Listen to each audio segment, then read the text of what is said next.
What would you do if the people you loved most, the very ones you sacrificed everything for, turned against you? Imagine raising a son alone, giving him your all, only to one day discover he and his wife were stealing not just your money, but your independence, your dignity, your peace. This is the heartbreaking story of Maria Rodriguez, a mother betrayed by her only child, yet strong enough to fight back and reclaim her life. Stay with me, because this story will make you rethink the true meaning of family, love, and resilience. Maria Rodriguez lived a life that many would call ordinary, but to her, it was full of quiet meaning. She was a widow, a woman who had walked through the storms of life and still found a way to keep her head held high. Her husband had passed years ago, leaving her with a young son to raise all by herself.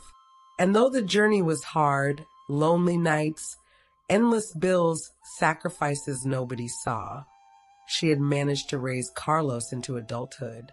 Her house in San Antonio was her sanctuary, a two-story home with warm beige walls, framed pictures of family moments, and most of all, her beloved garden. That garden was her pride. Bright roses, blooming hibiscus, and carefully tended herbs filled her mornings with purpose.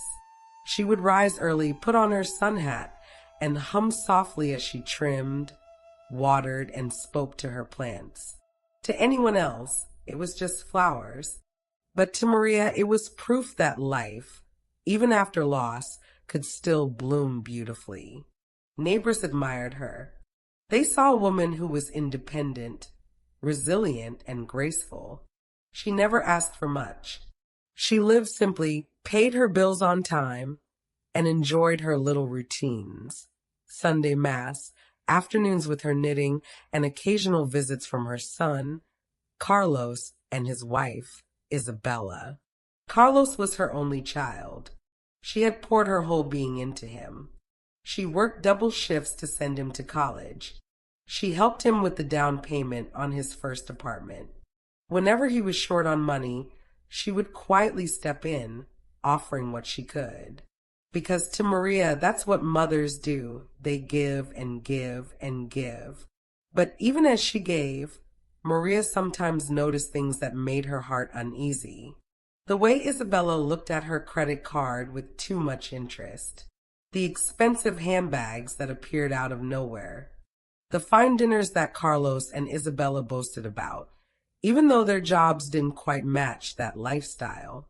Still, Maria brushed those thoughts aside. After all, they were young. Maybe it was just the way young couples lived nowadays. In the evenings, Maria would sit by her window with a cup of tea, looking at the garden she had planted with her own hands. She would think of her husband, whispering prayers of gratitude for the strength to carry on. Her life wasn't perfect, but it was peaceful. At least, that's what she believed. What Maria didn't know was that the very people she loved most, her son and his wife, were quietly taking advantage of her trust. She had no idea that her own generosity was being stretched, twisted, and abused. For now, she lived in the comfort of routine, completely unaware that her peace was about to shatter in the most painful way. Because sometimes betrayal doesn't come from strangers. Sometimes it comes from the people you call family. It was a Tuesday afternoon when Maria's world began to shift. She had just returned from her garden, the faint smell of roses still clinging to her hands, when the front door burst open. Carlos stormed inside. His face was red with anger, his voice sharp like a knife. "Mom, what did you do?" he shouted. Maria froze. "Carlos, what are you talking about?" "The credit card," he barked. "Why did you change the password?" Isabella was at the grocery store today, and the card wouldn't work. She was humiliated in front of everyone. For a moment, Maria didn't know what to say. She set down the teacup in her hand, her heart racing. She had indeed changed the password, but not out of spite. Out of necessity. She took a deep breath. "Carlos, I had to. I've been looking through my bank statements, and there are charges I never made. Thousands of dollars, Carlos. Restaurants I've never been to. Clothes I never bought. Trips I never took. And all of them were from that card. Carlos's eyes flickered, but he refused to back down. So what? You think Isabella is stealing from you? She's your daughter-in-law. We're family. Why are you acting like we're strangers? Maria's chest ached. Family doesn't mean draining me dry, Carlos. I paid for your college. I helped you with your first apartment. I've given loans I never asked back. But this is different. This is not borrowing. This is stealing. Her words seemed to cut through the room, but Carlos's pride shielded him from guilt. He raised his voice louder. You're overreacting. Isabella said she'd pay you back. Why are you being so paranoid? Do you even hear yourself? You sound unstable. The word lingered in the air like poison. Unstable. Maria's hands trembled. For a son she had sacrificed so much for, to stand before her now, defensive, entitled, angry, it pierced deeper than she could bear. And yet, the confrontation only grew worse. Isabella joined in days later, her voice syrupy but sharp. She pleaded, then accused, then manipulated. Maria, you're imagining things. Maybe your memory isn't as strong as it used to be. You should let Carlos handle your finances. It's safer that way. The suggestion stung. It wasn't just about money anymore. It was about power, control. They wanted to take away her independence, piece by piece, until nothing was left of the strong woman she had always been. That night, Maria sat alone in her living room. The garden outside seemed dim, the roses heavy under the moonlight. She whispered to herself, am I really losing my mind? Or are they trying to make me believe I am? For the first time in a long time, Maria felt afraid. Not of strangers, not of thieves, but of her own family. And this was only the beginning. In the days that followed, Carlos and Isabella changed their tactics. The shouting had failed. Now came the whispers, the sly words meant to plant doubt in Maria's heart. Isabella would smile sweetly, almost condescendingly. Maria, we love you, but you've been under a lot of stress. Maybe you're not remembering things clearly. Maybe you're confusing purchases. It happens at your age, you know. Carlos would add in a softer tone, Mom, we're only trying to help. You shouldn't worry about bills and passwords anymore. Let us take care of it. That way you won't make mistakes. On the surface, their voices sounded concerned. But underneath, Maria heard the truth. They wanted her money, her independence, her control.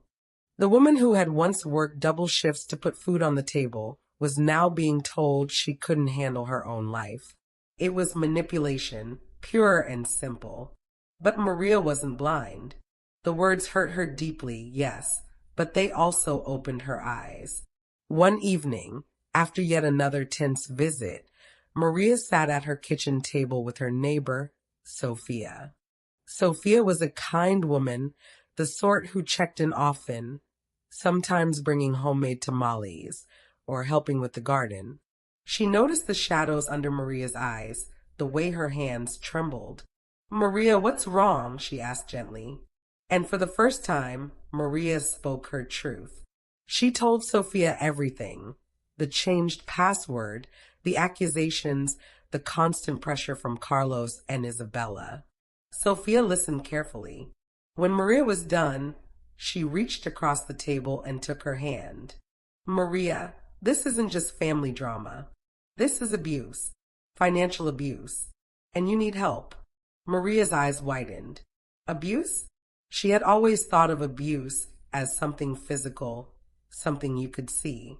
But this was invisible chains tightening around her life. Sophia leaned closer. I know someone who can help. His name is Eduardo Morales. He's a lawyer. He deals with cases like this all the time.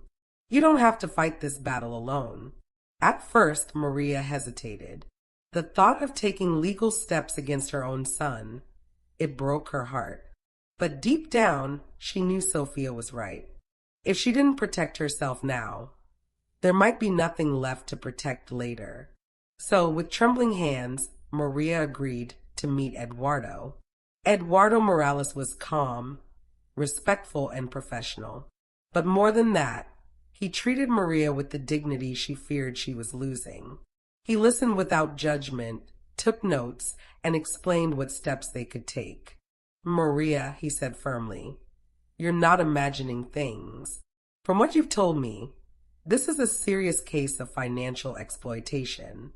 And I promise you, we will uncover the truth." For the first time in weeks, Maria felt a flicker of hope. But hope would soon clash with heartbreak, because the truth Eduardo uncovered was far worse than Maria had imagined. Eduardo worked quickly. He requested Maria's bank records, reviewed her credit reports, and dug deeper than Maria herself had dared to look. What they found was shocking. Not only had Isabella been using Maria's card freely, charging expensive restaurants, designer handbags, and luxury trips, but 3 credit cards had been opened in Maria's name without her knowledge. Together, they carried more than $80,000 in debt. Maria felt the air leave her chest when she saw the numbers. She whispered, "My God, they've been stealing from me all this time." Eduardo nodded gently. "This is fraud, Maria. Identity theft. It's not just about family arguments anymore. It's a crime. And we'll take it to court." The weeks that followed were some of the hardest of Maria's life. Carlos and Isabella grew more aggressive when they realized Maria wasn't backing down. They filed a petition to declare her mentally unfit and sought legal guardianship over her finances. The betrayal cut Maria to the bone. Her own son, the child she had raised, loved, and sacrificed everything for, was now trying to take away her freedom. But Maria refused to be silenced. She pressed forward, filing a police report and moving ahead with Eduardo's legal strategy. The courtroom was cold, the kind of place where truth and lies clash under the harsh light of justice. Maria sat at the plaintiff's table, her hands folded tightly in her lap. Across from her sat Carlos and Isabella, faces hard, eyes full of defiance. Their lawyer painted Maria as an aging widow who was confused, paranoid, and unable to handle her finances. He spoke as if she were fragile, as if her memory had already betrayed her. Carlos nodded solemnly, playing the role of the concerned son. Isabella dabbed fake tears with a tissue. But then it was Eduardo's turn. He rose with calm confidence and laid out the evidence. Detailed bank statements showing purchases Maria never made. Fraudulent credit card accounts tied directly to Isabella's contact information. Testimonies from store clerks who remembered Isabella flashing Maria's card. Piece by piece, the truth came into focus. Maria's heart pounded as Eduardo's voice filled the courtroom. This is not the case of a confused woman misplacing receipts. This is the case of a mother exploited by the very people she trusted most. Financial abuse is real, and today, justice demands it be acknowledged. The room was silent. The weight of the evidence was undeniable. The judge leaned forward, her voice steady. "The guardianship petition is dismissed. Carlos and Isabella, the court finds you guilty of financial exploitation and identity theft. You are hereby ordered to repay all stolen funds, cover the plaintiff's legal fees, and you are forbidden by restraining order from accessing Maria Rodriguez's financial accounts." Maria exhaled slowly. She had won. Her dignity was intact. Her savings were safe. The truth had been spoken for the world to hear. But the victory was heavy, because as she looked across the courtroom at her son, her only child, she knew something had broken beyond repair. The courtroom battle was over. Justice had been served. But Maria didn't walk away celebrating. She walked away with a heart heavy from wounds only family could cause. Her son, the boy she had rocked to sleep, The young man she had proudly sent to college, the man she thought would one day protect her, was gone from her life. Not by death, but by betrayal. That kind of loss doesn't come with a funeral. It comes with silence, with unanswered calls, with memories that hurt to remember. For days, Maria sat in her garden, staring at the roses she once loved. Their beauty felt different now, tinged with sadness. She whispered to herself, I saved my money, but I lost my son. And yet, life has a way of giving back when we least expect it. During the long months of legal proceedings, Eduardo had been more than a lawyer. He had been a listener, a shield, and a steady voice when the world around Maria was trembling. He never treated her as fragile. He treated her as a woman with strength, dignity, and worth. Slowly, their professional bond turned into something warmer. Eduardo began stopping by not just for paperwork, but to check on her, to share meals, to laugh at small stories about her garden or her younger days. For the first time in years, Maria felt companionship. Genuine, unforced companionship. It wasn't a whirlwind romance. It was a gentle, steady flame. And in time, Maria found herself saying yes when Eduardo asked if he could take her hand, not as her lawyer, but as her partner. They married quietly, surrounded by a few friends and neighbors, with Sophia smiling proudly in the front row. Maria wore a simple dress, and as she walked down the aisle, she felt something she thought she had lost forever: hope. Together, Maria and Eduardo built a peaceful life. They cooked dinner side by side, tended the garden, and planned small trips around Texas. It wasn't about wealth or luxury. It was about respect, trust, and love that asked for nothing but gave everything. Maria still carried the scar of losing Carlos. Some nights she would lie awake, remembering his smile as a child, and wonder if he ever thought of her.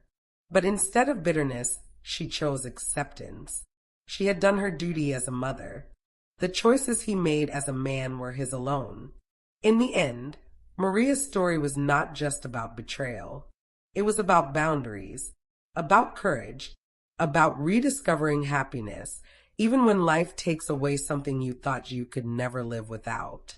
She often told Sophia, I lost a son, but I found myself. And maybe, just maybe, that's God's way of reminding me that it's never too late to start again. And so, in her garden, where the roses bloomed brighter than ever, Maria lived out her new chapter, not as a victim of abuse, but as a woman who had reclaimed her dignity, her freedom, and her joy. Justice had come, yes, but so had loss.